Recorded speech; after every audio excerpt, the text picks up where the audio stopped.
All right. So, have you ever wondered about how imperialism works kind of on the ground, right? And so, for this, we're going to a book called Imperial Grunts: The American Military on the Ground by Robert D. Kaplan.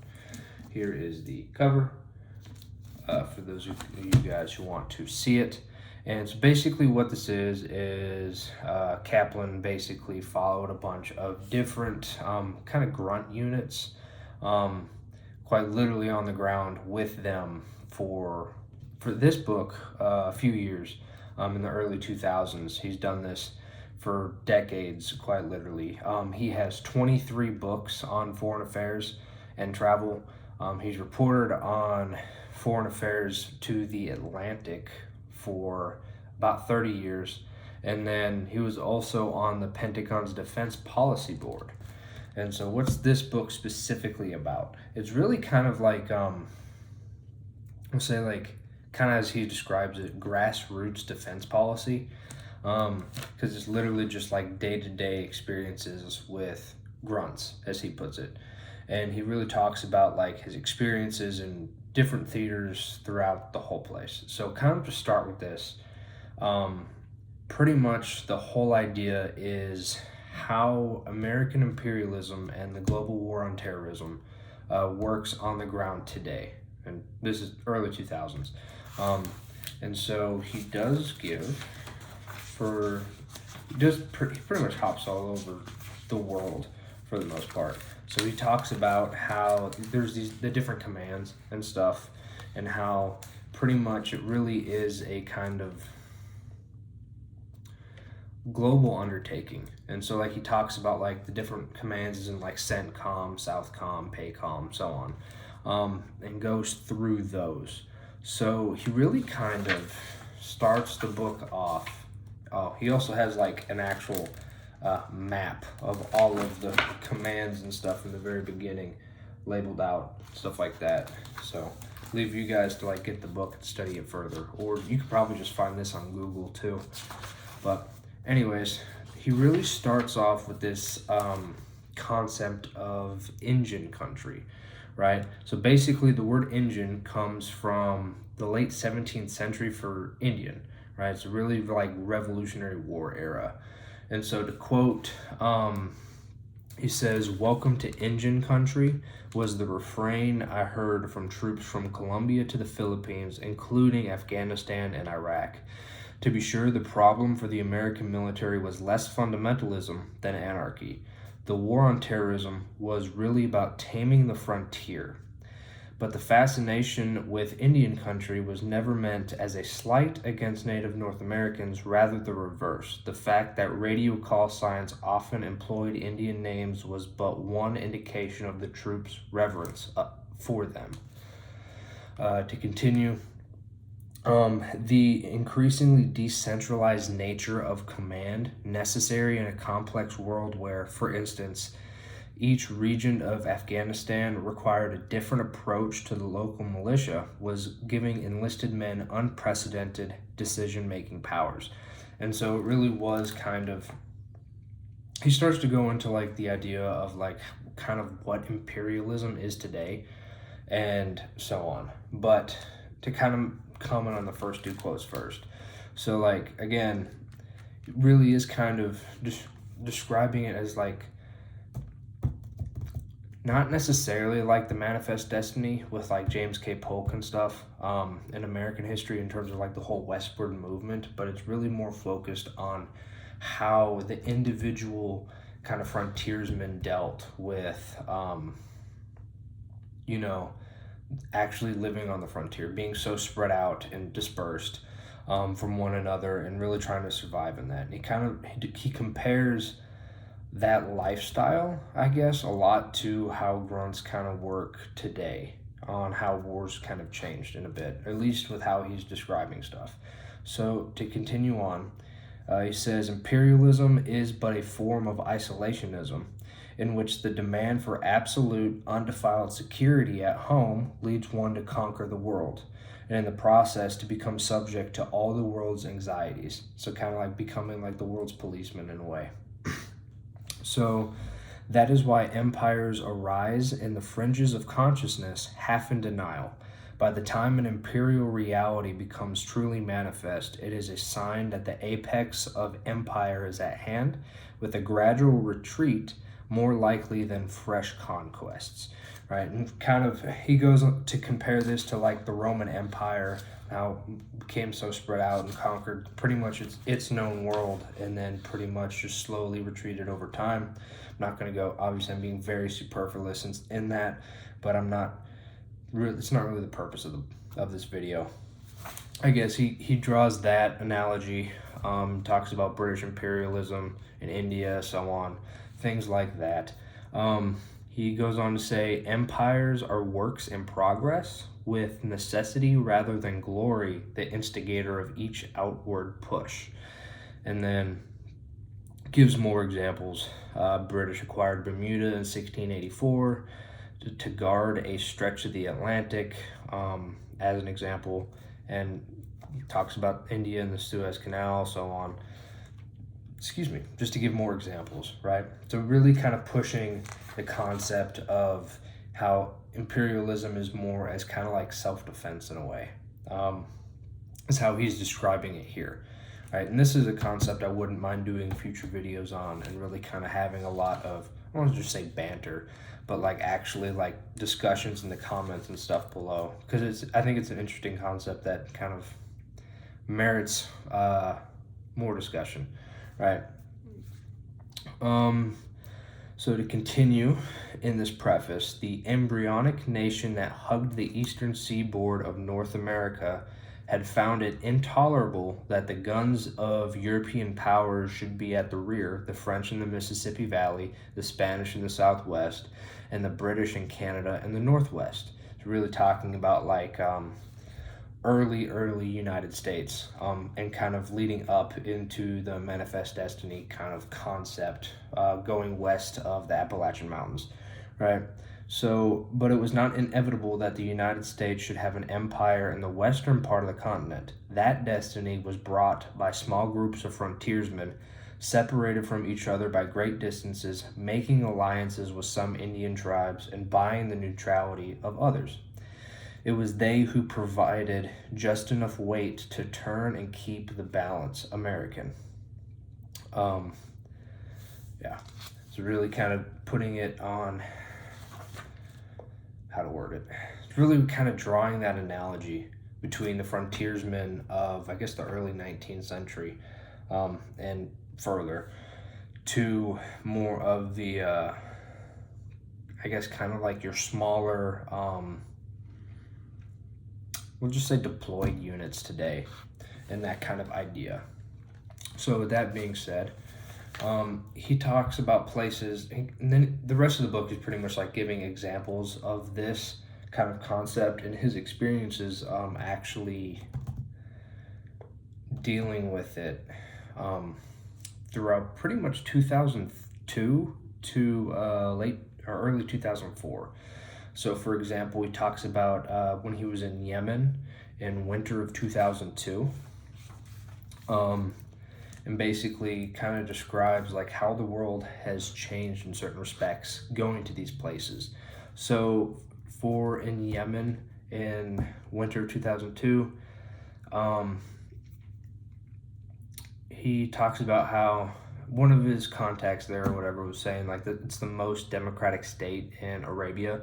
And he goes on to say, when Western-style democracy replaced absolute dictatorship in places with high unemployment rates and weak, corrupt institutions, the result was often a security vacuum that groups like Al-Qaeda could take advantage of. I'm really talking about that, he calls it a security vacuum, but you see this a lot with like power vacuums and stuff, just in general with geopolitics, it seems. So he says the trick is to keep doing favors for people in the army, the police, and the tribes, and never call them in until you need them to get your people out, right? And this was basically one of his, the people that he worked with while he was in Yemen, who's really kind of the, I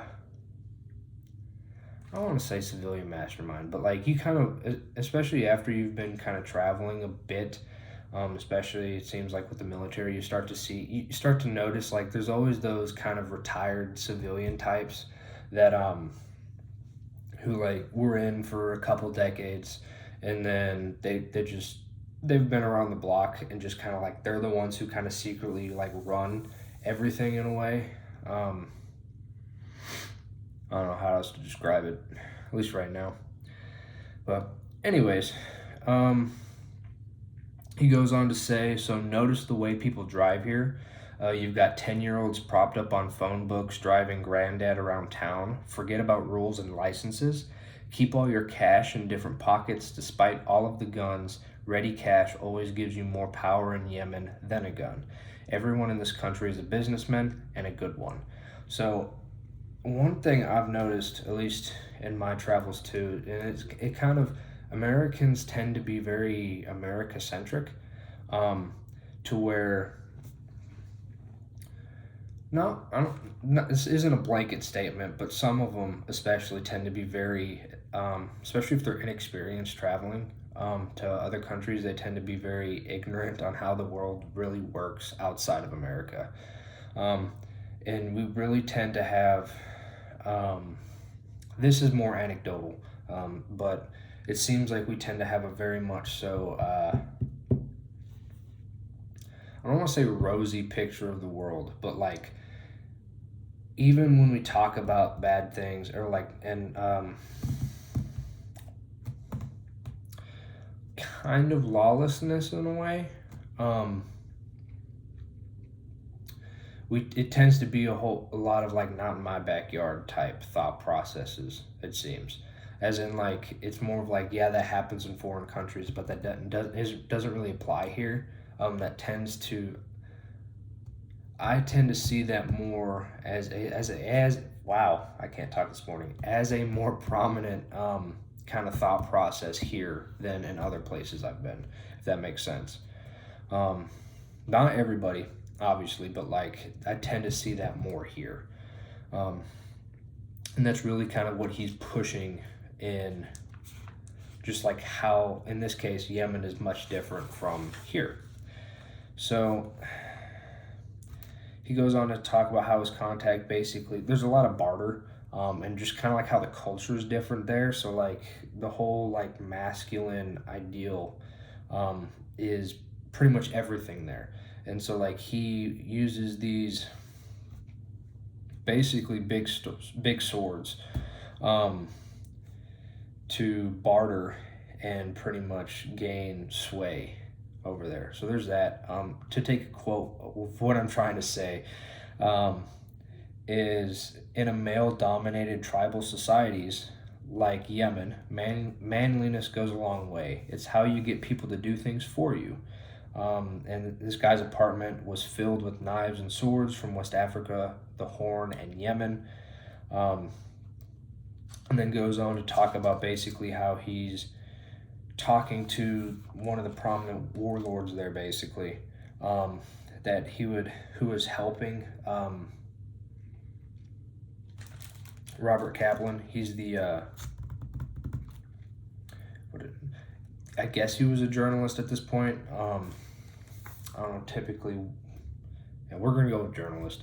Anyways, kind of one of the media types going around, and basically he was being helped by this warlord type in Yemen, and then pretty much was like he was getting lent everything for his travels, for free. However, like we'll say, so he said, thus it would cost me nothing for the vehicle, the bodyguards, and the guides I would be lent for my journey. If I wanted to show my appreciation, however, through a donation to his NGO, that was up to me. Basically, something that would normally cost him, like he says, $350 a day, he only paid $100 a day, and then also donated to this guy's NGO in order to like actually get it, right? So the world works a lot differently than we'd think. More good books on this specifically, or I guess more good stories. If you guys ever hear of Jim Rogers, he's kind of like, he's known as like the adventure capitalist sort of thing. That's actually the name of one of his books. Or Investment Biker. He's actually, like, he rode a motorcycle across the world entirely. basically investing along the way. And then he did the same thing in a custom BMW that he made for it a second time. I think a couple decades later. It's been a while since I read the books, but they're both good ones as well. It really gives you like personal, anecdotal, I don't want to just say evidence, but like give you stories on like how the world actually works and like tricks on like border crossing and basically like ways to kind of stay safe in a way.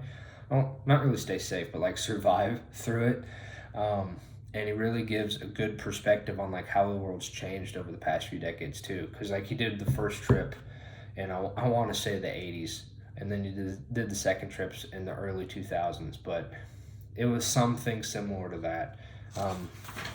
Again, I don't remember the exact dates on that. It could be completely wrong, but that's not really the point of me saying that. Anyways, that's a quick aside. To continue with this, he then goes on and talks about Colombia in the winter of 2003. Basically, he talks about like how tactics. The first chapter with Yemen was kind of like, what the U.S. is dealing with and kind of managing in this kind of global reach sort of way. It's a story on that. And then in the Colombia chapter, it really kind of talks about more like the tactics that they'd use to do this. So for example, like in this case, Army Special Forces units going there and really just training the local military in those sort of things. In this case, to fight like the FARC and so on, if you guys know about them. Chapter 3, he talks about his trip to Mongolia in spring of 2003.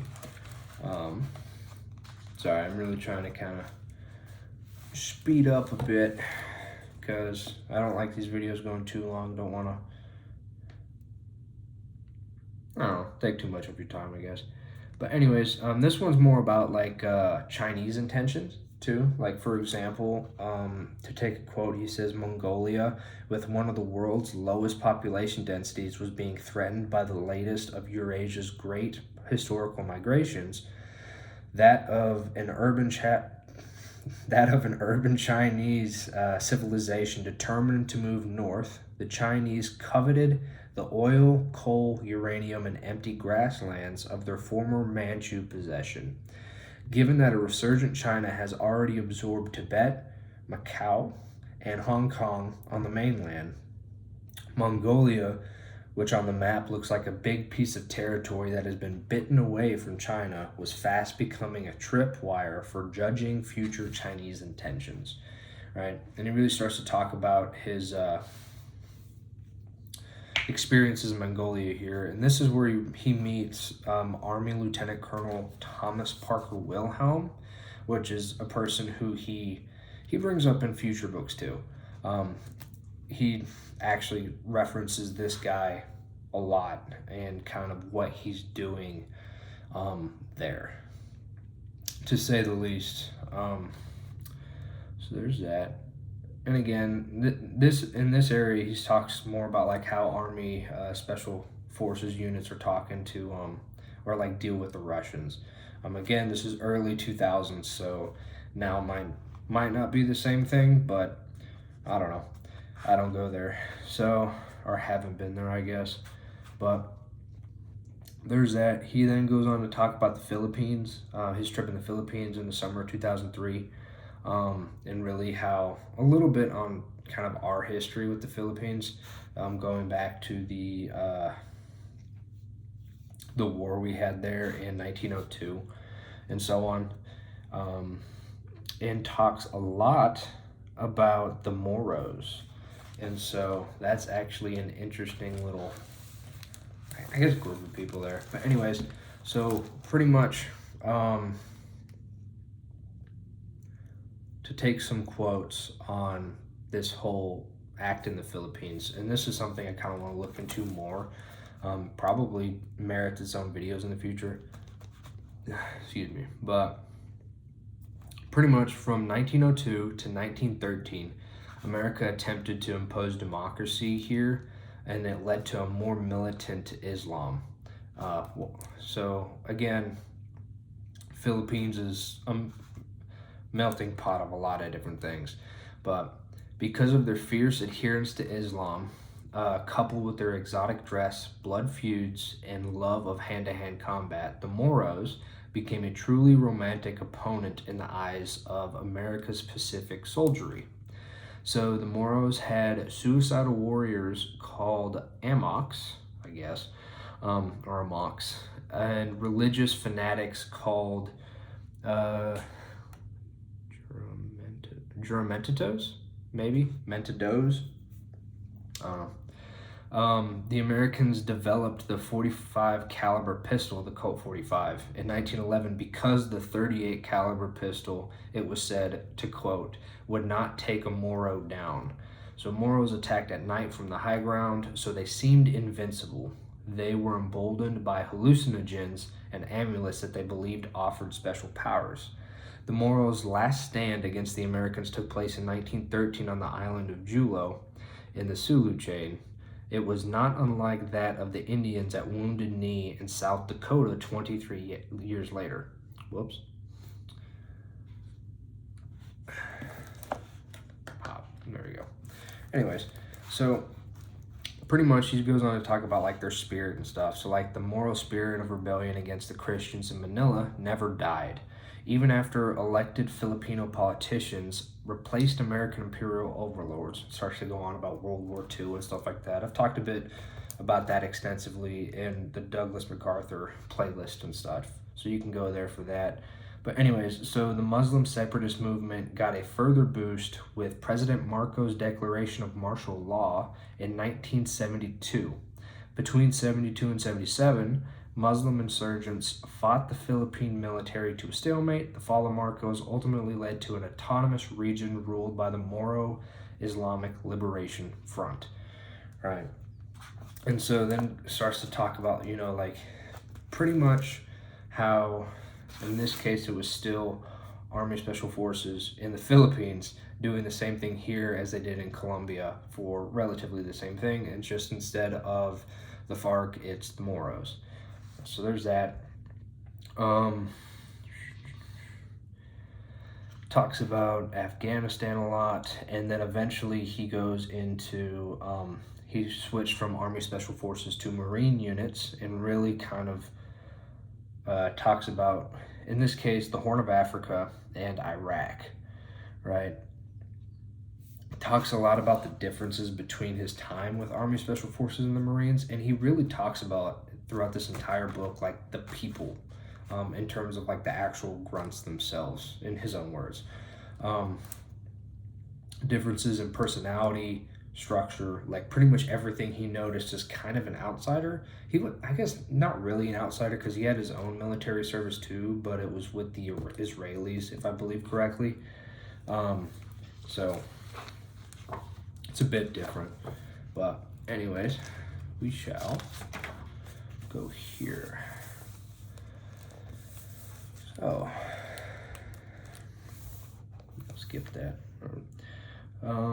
But yeah, he really finishes off in Iraq in the spring of 2009. Wow, I can't read my own handwriting. 2004. Pretty much with his experience with the Marines in Al-Fallujah, and gets pretty in depth on that too. So anyways, that's kind of like in general what's in the book. I thoroughly enjoyed it. It was pretty helpful actually, and gives a lot of different context on things that like happen throughout the world really. I have 2 of his books, currently going through his other one, Hog Pilots and Blue Water Grunts, which should be out in a bit. I don't know, a couple weeks probably, in terms of when I do the video, I should say. But anyways, I'm gonna leave this one here. Again, this one was really good for like, actual like anecdotal like stories, for like how imperialism is kind of working today, at least from his point of view, from someone who spent decades doing this kind of stuff and like actually writing and trying to, I guess, explain how this works. So anyways, as always, comments, concerns, whatever, there's a comment section for a reason. With With that being said, similar book reviews and so on will be listed on the end screen. And as always, because people have sometimes been asking, I always put descriptions, I always put links to the books and stuff that I'm doing in the description below. So if you guys want a reference or to read it yourself, it's always there. So anyways, with that being said, I'll leave this one here and I'll see you on the next one.